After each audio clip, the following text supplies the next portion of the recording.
Due to the graphic nature of this urban legend, listener discretion is advised. This episode includes descriptions of gore and psychological horror. We advise extreme caution for children under 13.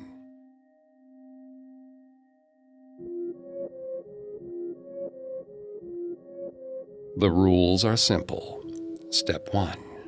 Enter a dark bathroom, with friends or alone. Step 2. Turn out the lights. Step 3. Chant Bloody Mary 3 or 13 times. Step 4. Invite unbridled horror into your home. The specifics vary, but in most versions, the girl looking in the mirror witnesses her reflection transform into a terrifying woman covered in blood. The ghostly omen vanishes quickly. Unless she attacks.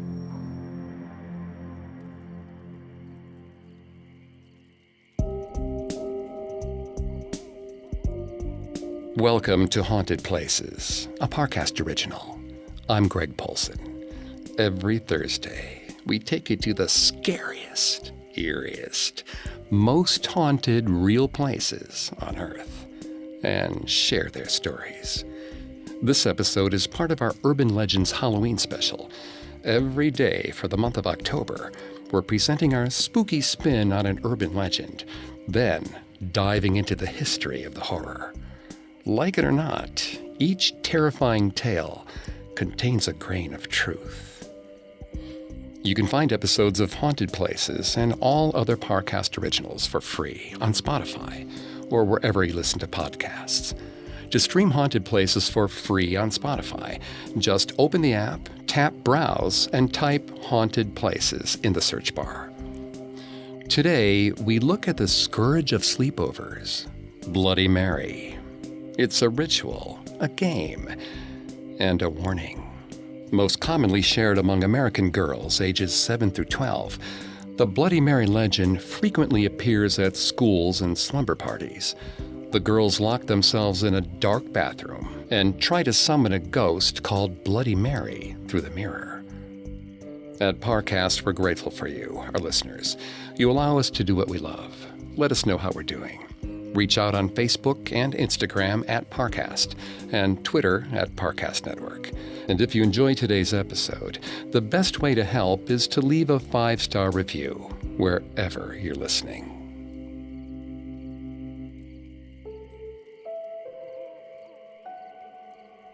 Before I begin the discussion of Bloody Mary, I'd like to clarify at the outset that this episode was written by a woman on the Parcast staff. Bloody Mary is a story spread among young girls, and as you listen, you'll understand why a woman's perspective is important to us in telling this story.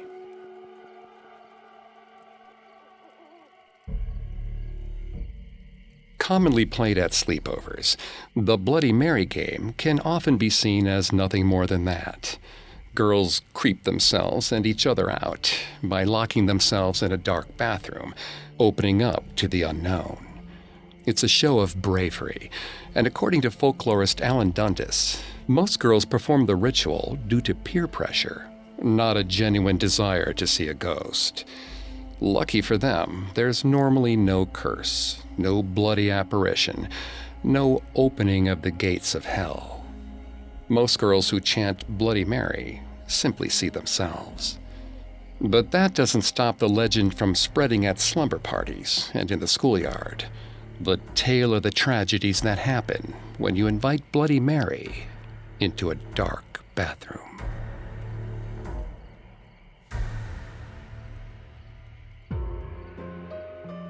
Since Anne Boleyn was no longer queen, she could be punished for her crimes.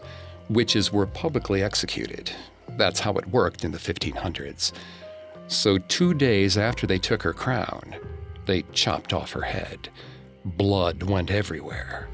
They say it splashed on both the princesses, Mary and Elizabeth, and Anne Boleyn's last words cursed all the women in Henry Tudor's life. They would all be barren. Years later, Princess Mary finally became queen, but she still hadn't broken Anne Boleyn's curse. She couldn't have children, so she became obsessed with how she looked. As the queen, she could do anything she wanted, and all she wanted was to be young again and have a baby. So Mary came up with a devious plan. Every day, she rounded up the 6 most beautiful Protestant girls in the kingdom and hung them in her bathroom by their ankles. She personally slit their wrists so they'd bleed out until it filled her bathtub. When the tub was full, she'd have the bodies thrown into the woodpiles, where they'd burn dozens of Protestant men at the stake. Queen Mary would bathe in the warm, sticky blood, while her citizens burned alive outside, wailing, "Bloody Mary, Bloody Mary." She wanted to be younger, but it never worked. She never got her baby, and she never broke the curse. So now, when you summon Bloody Mary, she'll show up in your bathroom. But you have to flush the toilet fast, or she'll steal your blood, too.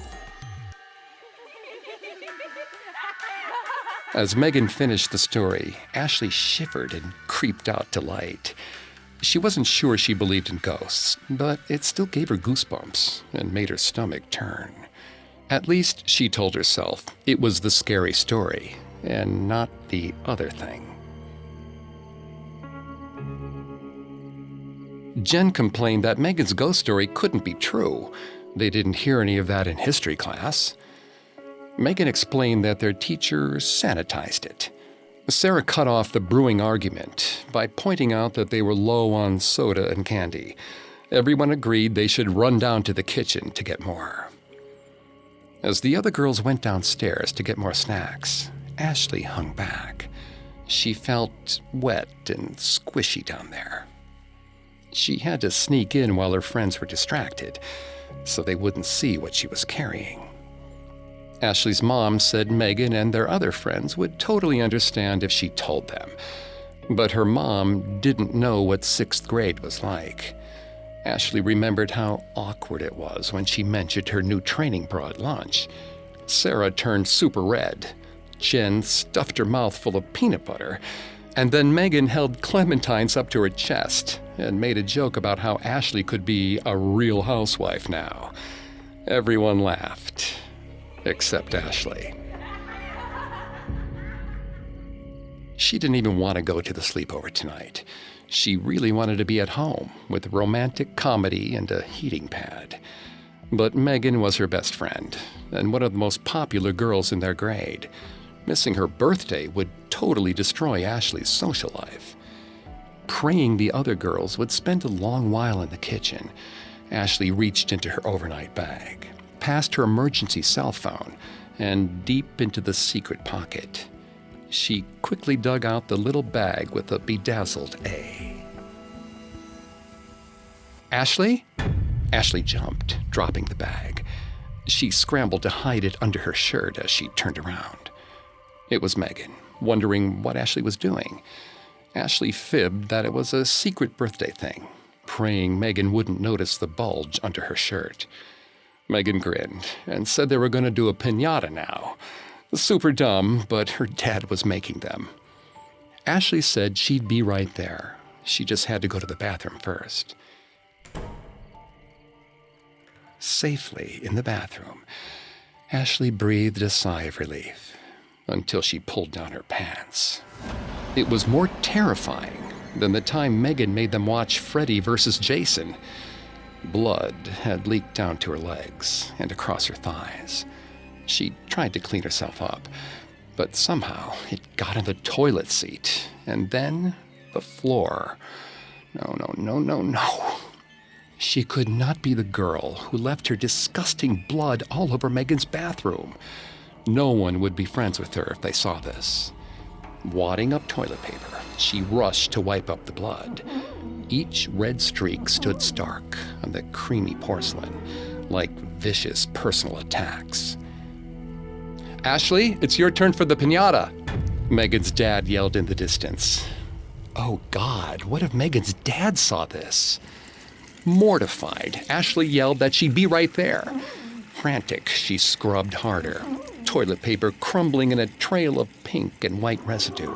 It scattered across the cramped bathroom among the drops of blood. Blood followed paper, and paper followed blood. Ashley hurried to be rid of all of it. After what felt like an eternity, the bathroom was fairly wet, but at least the blood was gone. Ashley stowed her bedazzled pad bag under the sink and ran downstairs to rejoin the party. A few hours later, Ashley had finally relaxed again. A couple of the girls had been to the bathroom, and there was no comment about seeing any blood. The whole fiasco was behind her, and she practically forgot about her period as they played light as a feather, stiff as a board. After Megan was supernaturally lifted for the third time, she said she wanted to do more creepy ghost stuff. Ashley suggested truth or dare, but Sarah chimed in with a different idea. Let's actually do Bloody Mary. This brought back the argument from before. Jen thought Bloody Mary was some girl who got burned alive when her hairspray caught fire at prom. And Sarah had heard at church camp that Bloody Mary was one of the Salem witches, coming back to curse the descendants of the early Americans who burned her at the stake. Megan stuck to her ghost story, that she was the old Queen of England, labeled Bloody Mary in the encyclopedia. The only way to figure out which version was the truth was to summon her. And that meant locking themselves in the bathroom, the last place Ashley wanted to be.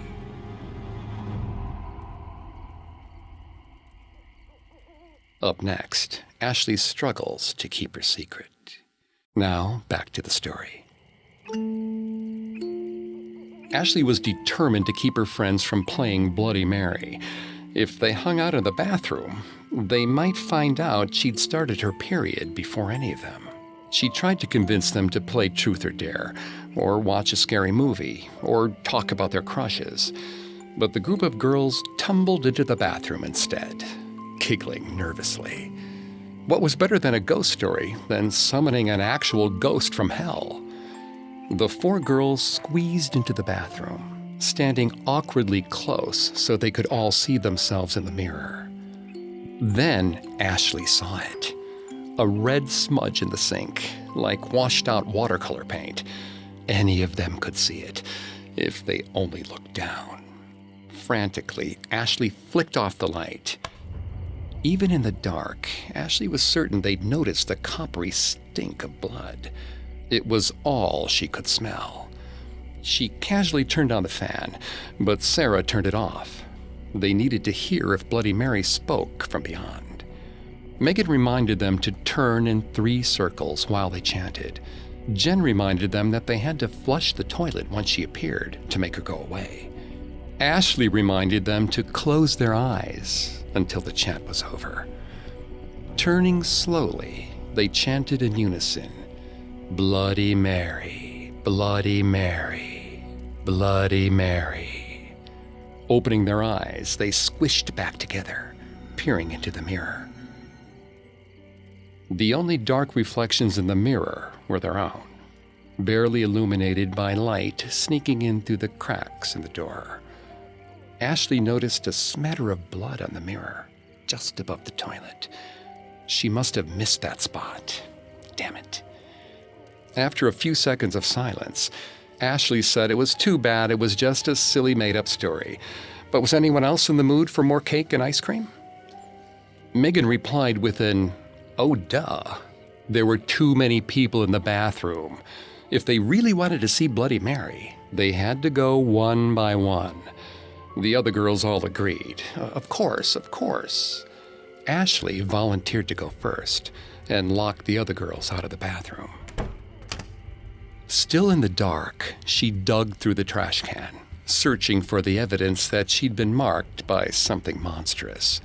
She pulled it out, shoved the ghastly item in the toilet, and flushed. Ashley heaved a sigh of relief. Now that the nightmare was done, she might as well try the game.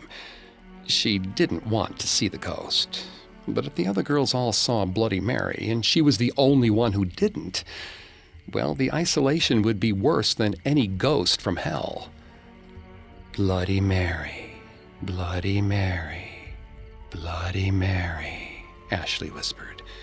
Her reflection in the mirror remained the same. Young, neat braids, bloodless. Something splashed her foot.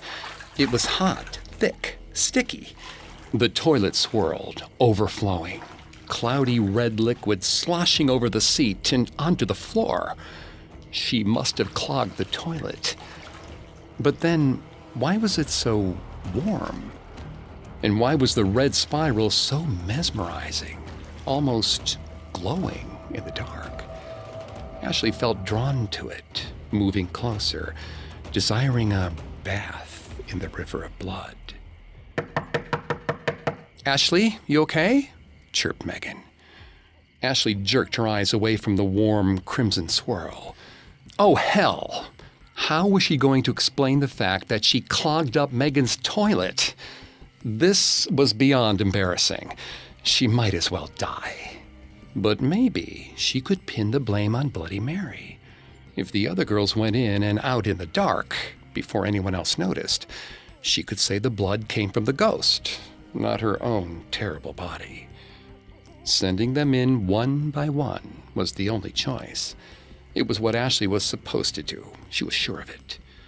She cracked open the door, whispering at her friends, who copped nervous, anxious smiles.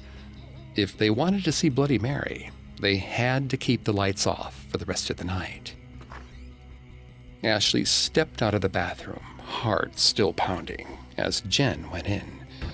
Megan asked what happened. Ashley merely lifted a finger to her lips. Several minutes passed, and Jen didn't come out. When she didn't answer after a third knock, Sarah pushed her way in to investigate, despite Ashley's protest. Ashley waited outside, alone, afraid to face them, afraid to see what had become of the bathroom. At least now, probably enough time had passed so they wouldn't blame the flooded toilet on Ashley. It could easily be Jen's fault, or just bad plumbing. After a few minutes, Megan, jumpy with anticipation, went in too. Ashley waited for them to come out, marveling or screaming at the bursting of hell's floodgates. But there were no screams, and the lights stayed off. Ashley pressed her ear to the white wooden door. Would she hear them giggling? Calling her gross? Planning to kick her off their lunch table and forcing Ashley to eat alone in the school bathroom? But there was only silence. And then a small moan. Tears of embarrassment streaming down her face. Ashley entered the bathroom, keeping the lights out, just in case. Megan? Jen? Sarah? The floor under her Converse seemed dry. She couldn't see her friends in the dark, but she did see the pale shadow of the shower curtain.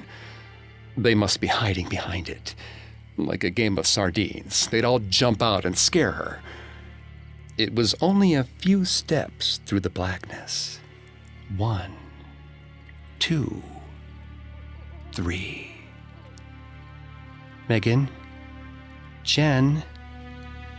Sarah? No response. Okay, this wasn't funny. There was one more name on the tip of her tongue.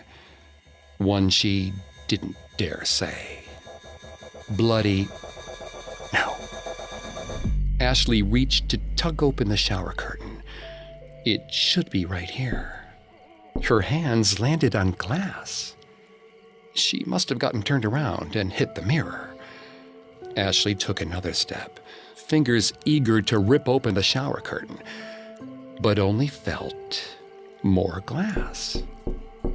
Ashley's eyes finally adjusted to the darkness.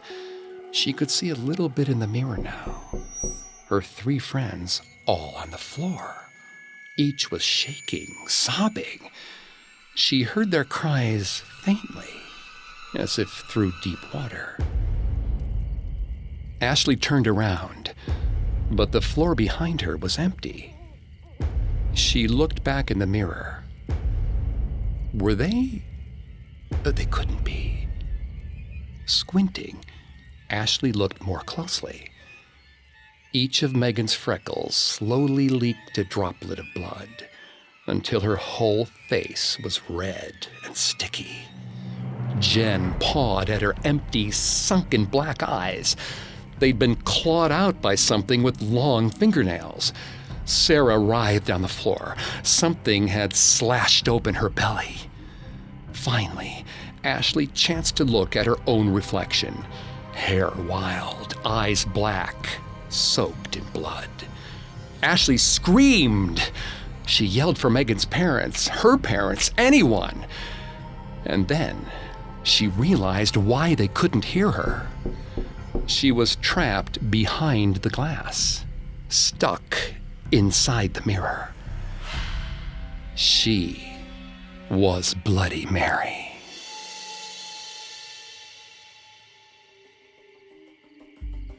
The Bloody Mary ritual is qualified as katoptromancy, or using a mirror for a magical ritual, often to see one's future, sometimes to see a ghost. Every known version involves a bathroom mirror, the name Mary, and the sudden appearance of blood. To begin the ritual, there's any combination of chanting, spinning in circles, lighting candles, even offering a blood sacrifice via a pricked finger. Once summoned, the woman who appears in the mirror, or sometimes the toilet, is usually young, long-haired, and bleeding. The girls who summon her may be able to dismiss the ghost by flushing the toilet, but there's a chance they don't escape unscathed. Bloody Mary might scratch the girls' cheeks, gouge their eyes out, or rip their stomachs open.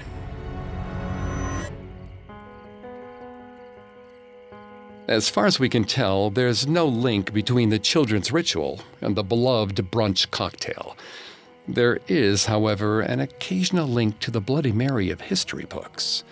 The Bloody Mary ritual may or may not include a ghost story element, which tells the tale of a murderous queen. This queen is an amalgam of 3 distinct 16th century royals. There's Mary I of England, nicknamed Bloody Mary, because she executed hundreds of followers of the Protestant religion.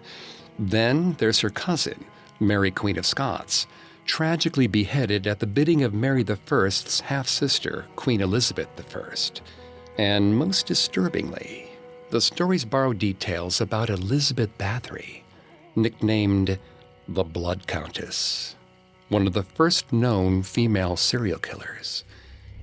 Alternate versions of the ghost story feature a tragic local murder or a witch burned at the stake, both named Mary Worth. More often, there is no backstory for Bloody Mary, and the urban legend consists only of the ritualistic game. Due to its focus on young girls, this urban legend was around for at least a century before it gained academic attention, most notably by folklorist Alan Dundas of UC Berkeley. Dundas proposed the agreed-upon theory discussed in folklore seminars today, an explanation strikingly obvious to any woman who participated as a preteen. Bloody Mary is about young girls' fear of menstruation.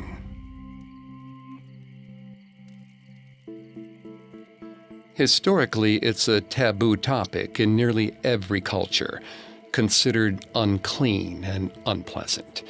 In many places, women were traditionally isolated during that time of the month, cut off from the village, and not given food or water. In other places, it was a reminder that women committed the original sin and not to be discussed. Only recently has the biological phenomena experienced by 50% of the population every month become prominent in Western pop culture. Like most urban legends, Bloody Mary allows us to confront a societal taboo, to discuss a fear without actually talking about it. Most girls who participate in the ritual don't make the association with menstruation at the time, but upon hearing it as adults, find the parallel obvious, preparing them for their future in the same way as playing with baby dolls. Many women will tell you her first period was mysterious and scary, and for my fellow males, I'm told we don't need to look further than the film Carrie. Along those lines, Bloody Mary sometimes intersects with the tale of the vanishing hitchhiker, which we covered earlier this month. The basic premise is that Bloody Mary or Mary Worth might hitch a ride in a man's car, then disappear, leaving only a single trace of her existence, a wet stain of blood on the seat. Dundas proposes, this story is about breaking the cultural taboo of keeping menstruation a secret, especially from men. It's also about the paranoia women have of accidentally bleeding on someone else's furniture. Bloody Mary is the manifestation of every young girl's fear of becoming the bloody woman in the mirror, and her participation in it signifies the acceptance that it is her destiny. Like Ashley in our story, all young girls must summon Bloody Mary, only to become the blood-soaked demon they fear.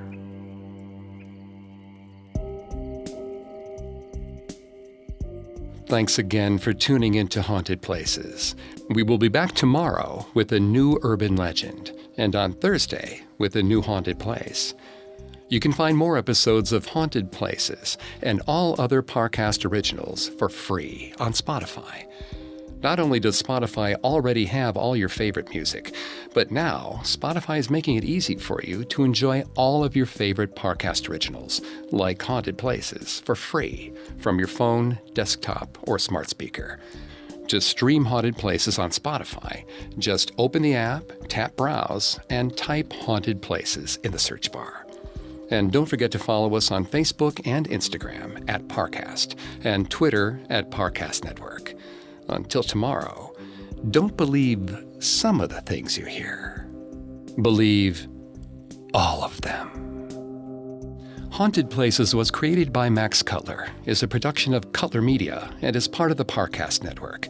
It is produced by Max and Ron Cutler, with sound design by Kenny Hobbs, production assistance by Ron Shapiro and Paul Liebeskind, additional production assistance by Maggie Edmeyer and Carly Madden.